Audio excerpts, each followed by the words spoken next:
Hello and welcome to DXB Today. On today's show, we are getting smart with money and celebrating World Penguin Day. So, let's start the show.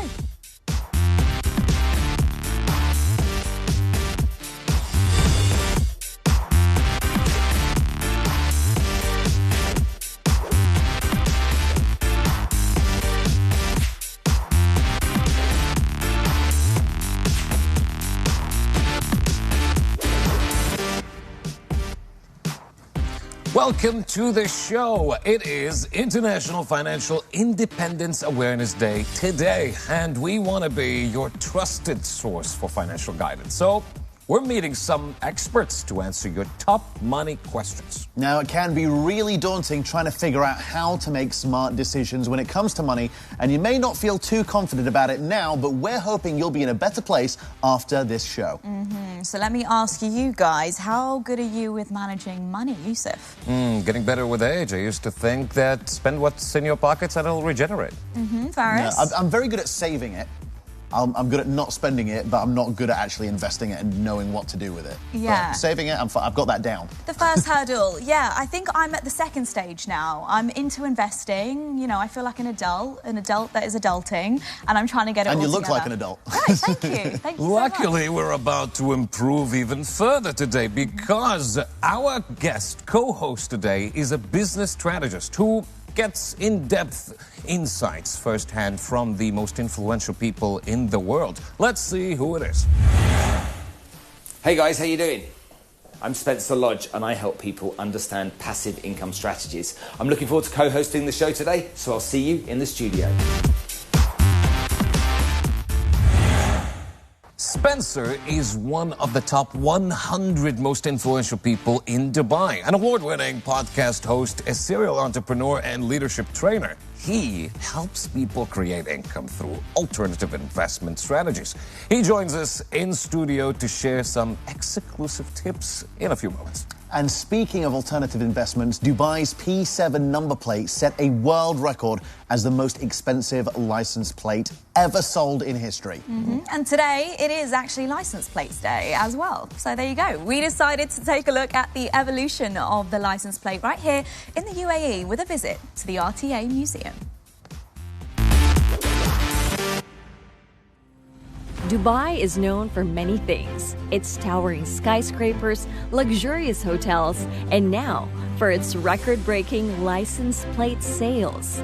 On April 9th, a Dubai's P7 number plate set a new world record as the most expensive license plate in the world after a bidder paid 55 million dirhams for it. At the Dubai RTA Museum, you can learn all about the fascinating world of license plates and how they've not just become a status symbol for many Dubai residents, but an asset that could reap many benefits over time. The museum features a wide range of exhibits, from the earliest license plates to the most coveted ones in Dubai today.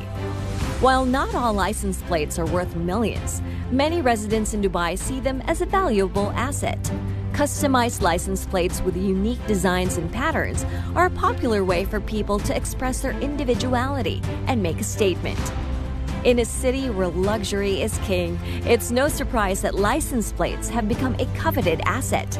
And at the Dubai RTA Museum, you can discover the fascinating history behind these small pieces of metal that have become a symbol of wealth and status. So come visit the Dubai RTA Museum and explore the world of license plates.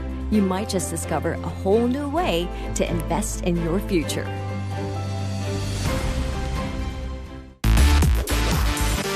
A huge thanks to Emirates Auction for providing that exclusive footage there. What an exciting auction to be at.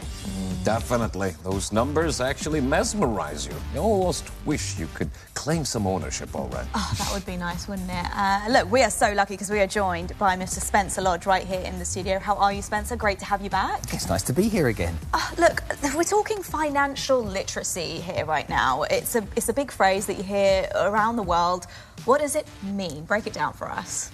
It's basically understanding how to deal with your money in the right way. Most people don't understand. They've got this ability to spend money, but it's the ability to understand how to make it work for them that's the secret, and that's what people seem to shy away from because it's not as much fun, is it, as when you're spending it. So true, so true. I mean, we said earlier we're quite at different stages when it comes to our financial management. So you said earlier, Faris, where are you right now? That's the thing. I've always been quite good at saving my money, not spending it on frivolous things. But of course, with inflation, which we should probably discuss, that money has less and less value the more I just leave it sitting in a current account. So what are some things we can do with the money that we've saved up to make sure it works for us and it battles inflation, might even make a profit as well? You know, it's a great question, and a lot of people leave money sat in the bank thinking it's safe, but the reality is it's not. Your money's going down in value, as you just mentioned, constantly, but we're oblivious to it because we still have that same X amount as a number there. The reality is you've got to take what inflation is, whatever percentage it is, and find a way to invest your money at a rate higher than inflation. That's when you're in positive territory. If you don't do that, you're going backwards, and it's a guaranteed backwards. You know, as opposed to investing and maybe winning or losing, that's a guaranteed way to lose. Well, when we speak about the financial tree, I like how it branches in two particular ways, earned income and passive income. If you could take us with a very simplified introduction to that, and when should you start thinking about having a passive income? Okay, so earned income is what you guys are doing right now today. You're getting paid to do a job. If we're lucky. If we could. My fingers crossed for you guys. But you're getting paid to do a job. That's money that you have to go and put some labour and some effort into to get.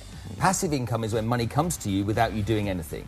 You structure investments and strategies so that money comes to you every single week, month, year, whatever it is, without you making any effort. And that's the secret to getting money to work for you. People don't have that understanding. It's a lot of the time, it's like, I earn my money, I spend my money, and I save a bit. As opposed to, let me get that money to make more money for me. Let me get that money to provide an income for me. And if you can do that, then you're winning. I'm sure there's several ways that you can earn passive income, and there's a lot of talk of real estate as one option, and that's probably more the classic option, but more and more people are talking about ETFs and bonds. Can you tell us a difference between those things and how they can pay off? Look, if you buy real estate, and we're in the city of booming real estate right now and booming rental prices, as maybe some of you will have experienced, rental income essentially is passive income. You know, you buy the asset, the property, the one-bed apartment, the tenant comes in and they pay their rent to you every year. That's a passive income that you're getting, okay? Now, of course, there are some headaches with that because you might have maintenance issues or tenancy issues and stuff like that, but overall, that's a great way of getting passive income. What about investing in stocks? You can invest in stocks and get dividends to provide you an income every year as well. And if you learn how to do that, then there's a great way of creating a passive income there. There's two. There are many to choose from, but there are two very simple opportunities you can do without a huge amount of homework, really. Look, I think there's a traditional way of structuring your personal finances. We spoke about this earlier, a retirement fund. Everyone's focused on that end fund. But you are actually thinking of things a lot differently, aren't you? Look, the traditional way of understanding financial planning is to build a pot of money so that when you get to this age of 65 or whatever it may be, you retire. That pot of money then provides an income for you for the period of retirement. And that may be 10, 20, 30, 40 years, depending how long you live. But why do we work towards that? 65, it's such a long way away. The secret is to find a way to create an income for yourself from the money that you earn, and so that one day, if that income can replace your salary, that's when you truly become free. Truly then, you've got the freedom to do whatever you want when you want, because you've replaced your salary with passive income. Now, if you can do that when you're 50 or 45 or whatever that may be, that to me is a really smart way of looking alternatively at how you plan your finances for the future. See, the thing is, you know what you're talking about, right? But I've got the fancy suit on, look. You do, and the tie. You never see anyone wear a tie anymore. It looks great. But at what point do we really need to start thinking about this? At what age is the right time? Is there a right or wrong? Look, for me, one of the worst things that the education system does is it doesn't make a big focus on helping young people understand this. You need to learn this. It's like you learn algebra, like you learn all of this other stuff at school. Learn it when you're young. If you learn it when you're young, then it becomes part of your everyday thinking. As opposed to what we do at the moment, we get our first job, we have our first salary, we're like, wow, look at all this money, I'm going to buy this, I'm going to buy that, I'm going to live the dream, you know? And before we know it, we've got a loan on a car that we really shouldn't be buying, we're spending money on credit cards, you know, student debt and stuff like that. We really need to learn young, and if we can teach kids to really understand money and how money can truly work for you, that's when we're going to be in a situation to help the next generation be much smarter with their money. A lot of us don't have the luxury of financial education at such a young age. But then again, when you think about, for example, passive income, it's a bit difficult for someone who's not educated about it to go like, all right, this sum of money I'm going to give away, and it either becomes a passive income or it doesn't come back. Now, how could you get the education to make that decision? Well, you've got some options here. Number one, you can do what Faris does and leave the money in the bank and not get any passive income from it. And that's what most people do. Yeah. And the honest reality is, we have only ourselves to blame. Yes, we should teach kids, but when we're grown-ups, you've only got to go onto YouTube and type in how to create a passive income or how to get my money working, and there are gazillions of videos that will educate you. Instead of watching Netflix and a soap opera or whatever it might be, get focused on educating yourself. Because if you don't, it will only cause more problems for you down the road, and you'll be working into your retirement if you're not lucky. Well, Spencer Lodge, thank you very much. That's food for thought right there, but don't you go anywhere. And you, ladies and gentlemen, it's time for a quick break. There's more to this conversation, so don't go anywhere.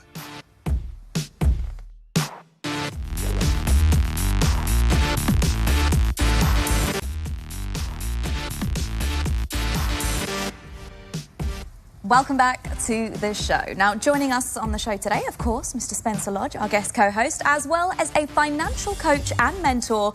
She's here to help us understand how to control our wealth. Please welcome Carol Glynn. Carol, welcome to the show.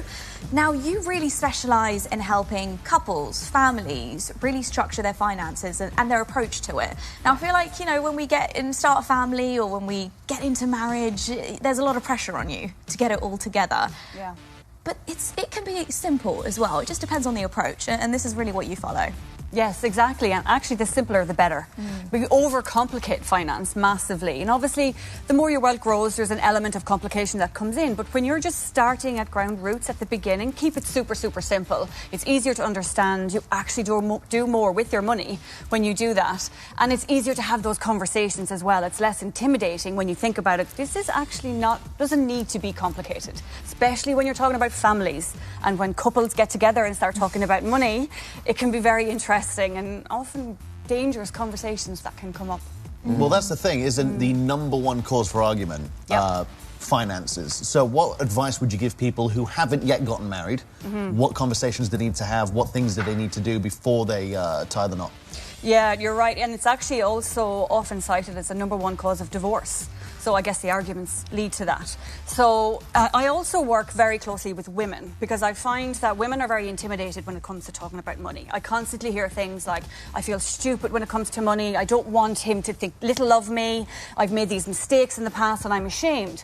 And they don't feel safe to talk to their partner then about their financial situation. They feel intimidated. There is that preconception that he knows better. So I would say that's why I work specifically with women as well, to empower them, to bring up their financial literacy and their confidence. So when they come together as a couple, they can have more open and free conversations. And what I would always say to couples is, talk about your money values. What does money mean to you? And sit and listen to your partner. Very often when we're with partners and we just want to tell them, but I think this, but no, it's this way.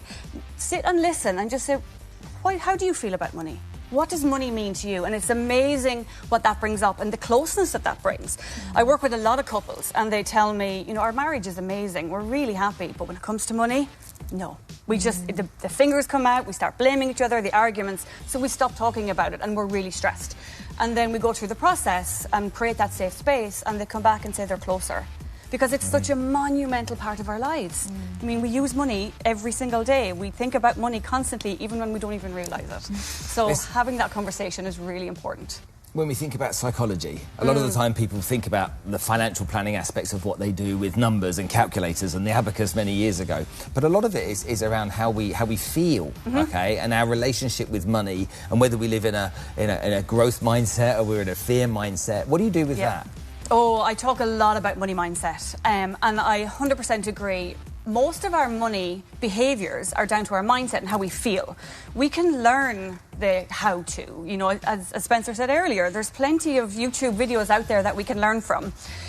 If we don't look at how we feel about money, our mindset, do we have a lack mentality? Do we fear money? Do we feel like we will never have enough? And sometimes it can be, I'm not good enough.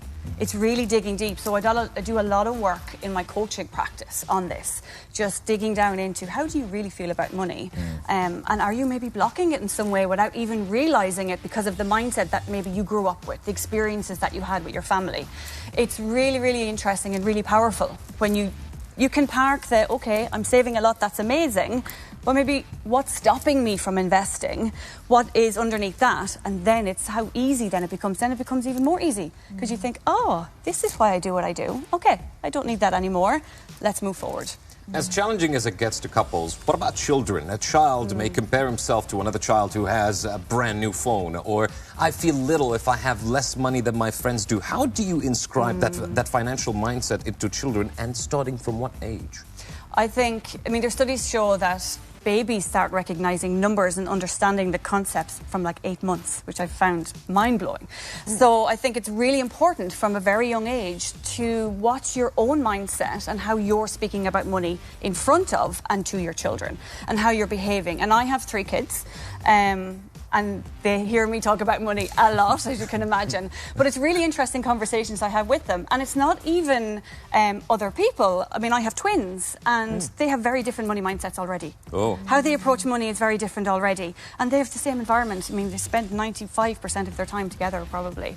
So it's been watching what I say, how I behave, talk to them in language that they can understand, that they can relate to. Recently, my daughter wanted to, because she was the only one who didn't have a phone, and I want an Apple phone. So I brought up the conversation of, well, you can buy an Apple phone or you can buy Apple shares, and this is what the difference is. Now, she was not interested in the shares. I didn't think as much. So, Mommy, I don't care. Carol, you're doing very important work. Thank you so much for joining us on DXB Today. Thank you for having me.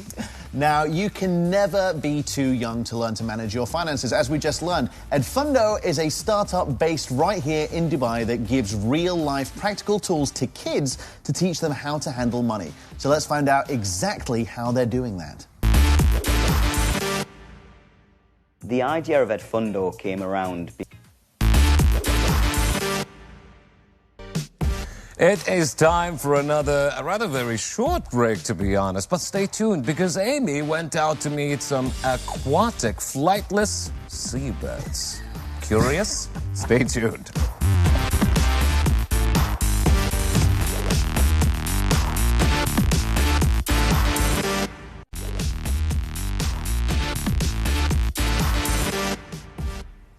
Welcome back. Our next guest is passionate about teaching financial literacy to kids and is here to tell us why it's so important.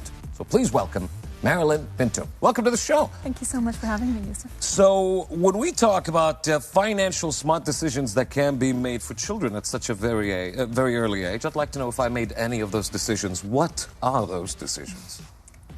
What wrong decisions you would have made? Smart financial decisions. Have I made any of them coincidentally before knowing that they were smart financial decisions? Well, what we start by is, you know that there's an Arabic proverb which says, what's taught in youth is carved in stone. So what we do is we teach them right from the beginning what are the right steps to take. I want you to imagine that you're 15 again, okay?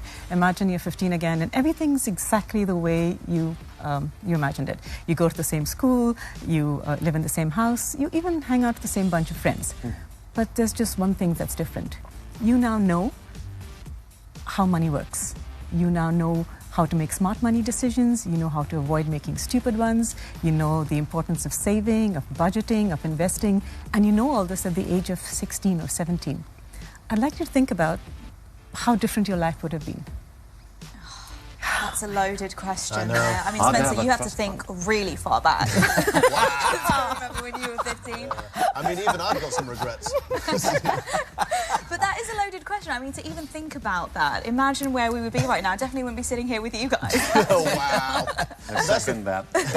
That's the thing, though, Marilyn, isn't it? Is the sooner you start investing and making smart decisions, even if it's as little as what you can afford on a youngster's salary, like 200 dirhams a month. If you start investing that can compound into something bigger, can't it? That's right, Faris. But actually what we start is a couple of steps before that. You see, because investing is like the roof of a house. And what happens if you put the roof of a house without building strong walls and strong foundations, right? It's a disaster.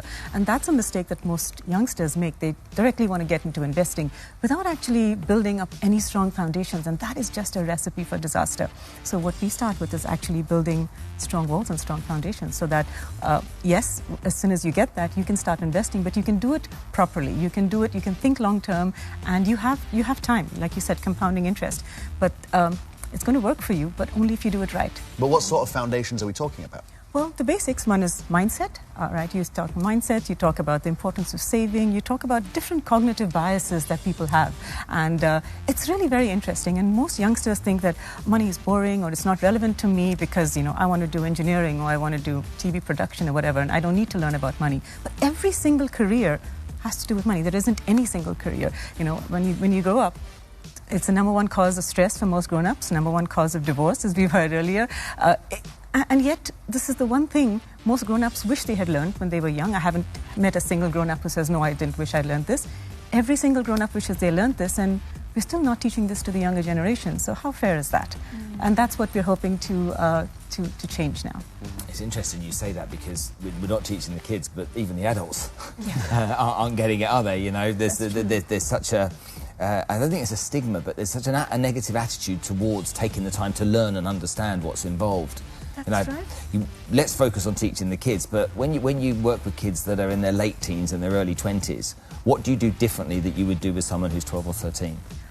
Actually, there's not much that you do differently, right? Actually, by the time they're 19 and 20, they're actually worried about adulting. They know that, this is going to hit me faster than I expected and I don't know anything. So they're actually more open to learning about it. Whereas if you go down to 15 or 16, I think I found that is the ages that they are most resistant because, you know, they know everything.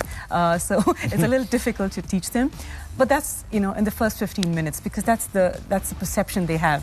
But as soon as they come into class and they'll realize that this is something that's going to help them every single day of their life, right? Whatever they're learning in school, maybe it's going to help them. Who knows, right? But this is something that you're going to... I mean, an adult makes about 10 to 12 money decisions a day. And most of us do this with zero training. So imagine how much better we could be at this if we taught them young. And we spoke earlier about different forms of, you know, educating yourself in the finance realm. We spoke about YouTube videos, the digital world.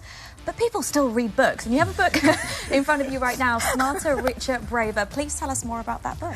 Well, this is a book I wrote. It's for parents, all right? It's not for kids, it's for parents. And if you're looking at this as a feel-good parenting book, this is not the book for you. Or if you're looking at, you know, if you want 3 quick tips on how to make your teenager a financial guru, again, not the book for you, right? But if you're looking at some hard truths and some deep insights about why our teens are so clueless about it, how this can change their life, what to look for in a good financial education program, then this is exactly the book for you.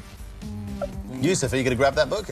I think I would. Yes, indeed. I mean, there is one thing, though, when it comes to children. I have a younger brother who wants to have everything I had at a very early age. But my instincts tell me that you should teach him the mindset of earning things and not have them handed over to them.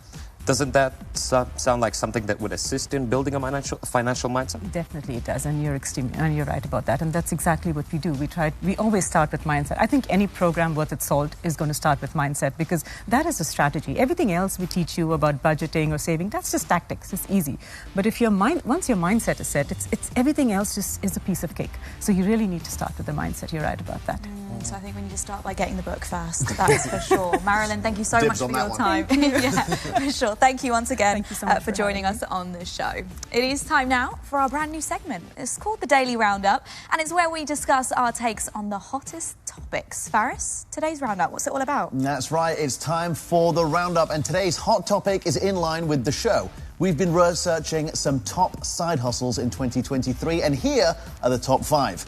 Active investing, start a digital company, freelance, start a small business, or start short-term rentals. Spencer, which of those jump out to you?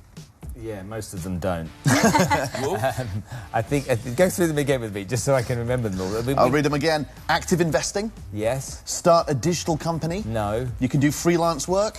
That's fine. You could start a small business? On the side. On the side? On the side. Or you could do short-term rentals. How do you do short-term rentals? Airbnb. Yeah, but how do you do that? You've got to buy the property to be able to do it. So you've got to make the money to be able to buy the property to be able to do it. So for me, when you look at all of those different options, they come off the tongue so easily, don't they? It's like, oh, you can do this, just step into that. Short-term rentals, a digital agency and stuff like that. For me, it's like, understand what you're good at. Yeah. Like, really understand what you're good at, and then understand what you like. And find out if there's a way of combining those two. Because if you're going to do something out of your working hours to be successful and build, then you want to make sure you enjoy doing it. Because otherwise it's going to be a grind and it's going to be painful and slow. So focus on what you enjoy doing, then look at what you're good at, bring those two things together, and then you've got a fighting chance of being able to build something on the side to create some form of income for you. Whether that's a passive income, whether that's an earned income, doesn't actually matter. Okay, it gives you an opportunity to grow. But if you haven't got those ingredients, then you can't step into anything because it would just be drudgery. You know, you're working long hours every day. What, you can take even more hours to do something just to make some money that you might not even enjoy doing? I don't know. That's very, very wise. Well, the second topic on our roundup is Dubai is the first regionally and the 20th in the world on the list of the richest cities as per a new report. Dubai is among the fastest growing cities for the super wealthy. 3,500 high net worth individuals moved to the city in 2022 alone. And globally, New York, the wealthiest city in the world, kept its position at the top of the list with 340,000 millionaires. But last year, Dubai is ranked 20th in the list. We have 68,400 millionaires, 206 centimillionaires, and that's over 100,000 in their bank accounts. And we've got 15 billionaires as well, according to the report. And Yusuf, obviously you've been here longer than any of us. What have you seen change in the past? I mean, I don't want to be unkind. 60 years? Wow, look at him. I commend your powers of observation. 36.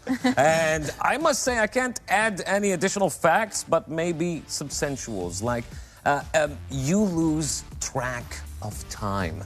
How many times you get in your car and you drive somewhere and you look somewhere in Dubai and you go like, when did they build that? When did this finish even start? And it's crazy. It's massive high-rises that I just sort of notice on my daily commute. I'm like, where did that come from? And Marilyn, I guess people are settling here more now. I feel like Dubai has changed as a destination. It used to be a stepping stone, but now you see people settling, having families, planning 5 to 10 years of their life here. Yeah, that's absolutely right. But also, and you might think that this makes it different, or a little, I speak a lot of parents over here, and they say that they imagine that because they're bringing up their kids in Dubai, it's a lot tougher to teach them about money. But I've spoken to parents from all over the world, and everybody has the same trouble. Everybody feels it's really tough to teach their kids about money, but and it's tougher for them. But since everybody feels that way, I guess that's some comfort. Absolutely. Well, look, Spencer, you have been on the show before, and you know the drill. Same as you did in the last episode. Same as we did the last episode. So I'm going to put. But you gave me the answers last time. Yeah, I did, and you did really well. But right now, 60 seconds on the clock, and I'm going to ask you as many questions as possible. Okay? Oh, right. Here we go. Get ready. In 3, 2, 1. What did we discuss on the show? Money management or vacation planning? Money management. Correct. Which museum did we feature on the show today? Was it RTA Museum or the Museum of the Future? I don't know. Museum of the Future? Incorrect. Oh. What does RTA stand for? Rest and Travel Association or Roads and Transport Authority? Roads and Transport Authority. Correct. What is Carol's profession? Financial coach or voice coach? She's a financial coach. Yes, correct. Who was the second guest on the show? Frida Pinto or Marilyn Pinto? Marilyn Pinto. Who does Marilyn want to teach financial literacy to? Retirees or kids? Kids. Correct. How much did Mukesh Ambani pay for a villa in Dubai? Was it $92 million or $163 million? I think it was $163 million. Correct. Yeah. Which country has the most number of the richest people in the world? Is it the USA or Australia? The USA. Correct. Who is the highest paid CEO in the world? Elon Musk or Sundar Pichai? Pichai is. Yeah, he got 250 million, I think, was his pay for the last year. Great fact, but incorrect. Time is up, I'm afraid. However, you did do really well, considering we I love the confidence. sprung that upon you. Was it not $250 million he got paid? I'm sure it was, but it's not what I've got on my sheet. So it was all over the news today. Elon Musk is the correct answer. But Spencer, you did well. If we take a look at the leaderboard, Spencer Lodge at 7 points. That's lousy compared to Millie. I know, Millie's doing really, really well. It's the beginning of the season, so let's see how that changes. Did you give her the answers? I did, yeah. Millie didn't give fun facts in between her answers. You took me back in time when I didn't know the answer to a question and I put a random fact, but I still get an X on the correct. Doesn't get you any extra bonus points. Oh, no. Well done, Spencer. Amazing. Thank you so much for being with us as well. Thanks for having me today. Well, ladies and gentlemen, it's time for another quick break. We'll be back with tonight's musical guest, so don't go anywhere.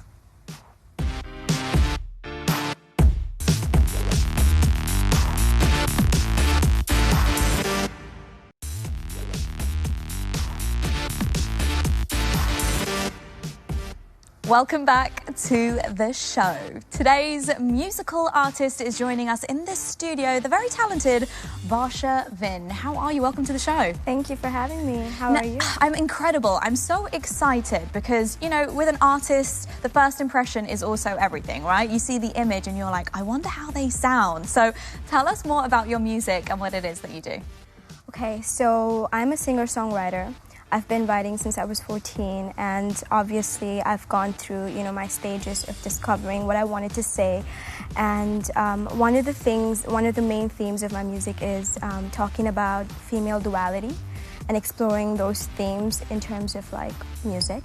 And my genre is kind of fluid, but it's mostly pop. So I explore with alternative pop, dark pop. These are my favorite two genres. And I love to talk about the different sides of women and how we feel, our emotions, and exploring that and making it relatable to people. I love that. And how has the reaction, I guess, been from your fans, from your audience? A lot of young girls, I guess, gravitate a lot towards your music. I think that's been the best part, because I think that when you have something to say and when you know that you are making a difference, however small or big, and then you see that ripple effect go out into especially young girls who are, you know, listening to my music. And so I have to be really cautious about what I'm trying to say, and it's been amazing, honestly. I think ever since I knew what I wanted to say, it's been better because people can read you. And when people know that your intentions are genuine and what your intention is through your music, I think it does better. Well, Varsha, we're very much looking forward to seeing you perform, so I'm going to let you get ready. Thank you so much for being with us here today. Now, it is World Penguin Day, and as promised, we've got something special for you. Amy was down at Ski Dubai with her little friends. I'm here at Ski Dubai to check out some of the amazing activities that are here for all of the family, as well as getting to know some of the locals. It's not just ski slopes and snow at Ski Dubai. There are so many different activities. I'm now at the snow park where I'm going to be trying out some sledging, some tobogganing, and even the snow bullet. Yeah. Head down. Okay. Ready, huh? Yo.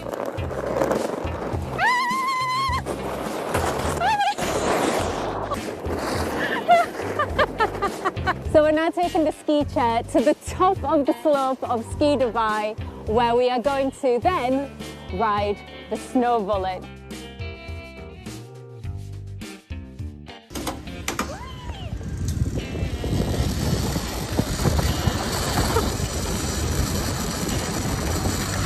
Now, this is a truly unique experience for moviegoers to be able to watch their favourite movies right here in the cold. So I'm now joined by Wally and Chino and Opie, who is not a king penguin. And we're going to find out a little bit more about these beautiful, colourful penguins. So what are the main differences between the Gentoo penguins and the king penguins? Perfect. So number one, you can see the anatomical feature, the looks, the big body, and then very colorful feathers. And these guys can actually survive in a much colder temperature than a Gentoo. Gentoo can survive, but they will prefer to the in-between. So these guys were found that they can survive in a negative 50 degree. Warmest can be 15 degrees for these folks. And as you can see, the body is bigger, so they cannot swim as fast as the Gentoo, but because of they have big lungs, wide lungs, they can hold their breath and stay underwater longer than a Gentoo. So the world record for a king penguin's deepest dive is 1,600 feet deep and held its breath for 22 minutes long. Wow, that's a deep... They could go to Deep Dive Dubai. Oh yes, they could. You just put some fish in there, they will have a party. We've just met Maria, and that was part of the penguin encounter. So if people want to come to Ski Dubai and do the penguin encounter, do they get to meet both the Gentoo penguins and the king penguins? Yes, precisely. So they have one session, okay, a 10 to 12 minute interactive program with the Gentoo penguin like Marina, and then same goes with a 10 minute to 12 minute interactive program with the king penguin like Wally and Chino. Amazing.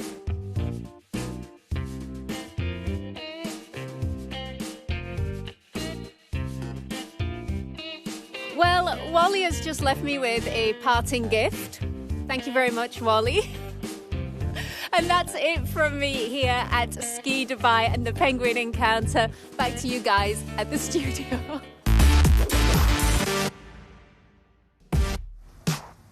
It's official. I've never been more jealous of a DXB Today presenter. Did you see the little penguins?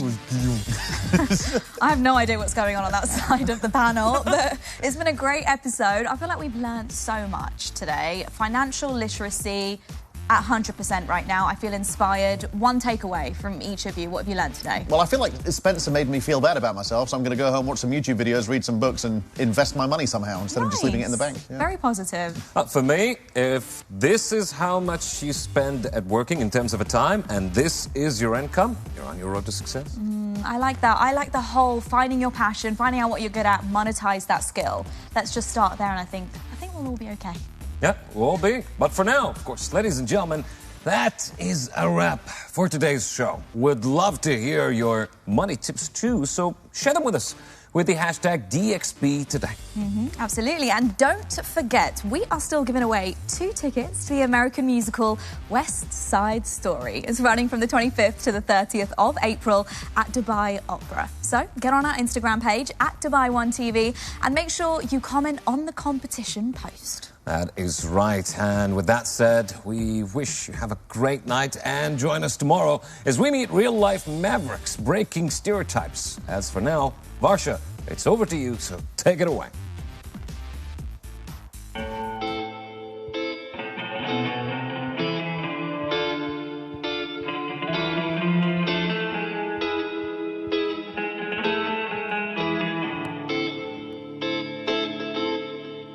Run like a bullet from a gun, time's a ticking. Set fire to your regret, don't look back. There's mystery in the air, the enemy looking close. My history got them there, but the future is mine to hold. Dying a little so I could be truly alive. The arrows that hit me just make my skin itch for a fight. Circle getting smaller, vision getting clear. Now I speak through my revolver, shooting down my fears, yeah. They wanna gamble their win, jealous of my wins, yeah. I used to bleed when attacked, now they can't make a scratch on my confidence. There's mystery in the air, the enemy lurking close. My history got them there, but the future is mine to hold. Dying a little so I could be truly alive. The arrows that hit me just make my skin itch for a fight. Dying a little so I could be truly alive. The arrows that hit me just make my skin itch for a fight. Circle getting smaller, vision getting clear. Now I'm strong as a revolver, shooting down my feet. Circle getting smaller, vision getting clear. Now I'm strong as a revolver, shooting down my feet. Circle getting smaller, vision getting clear.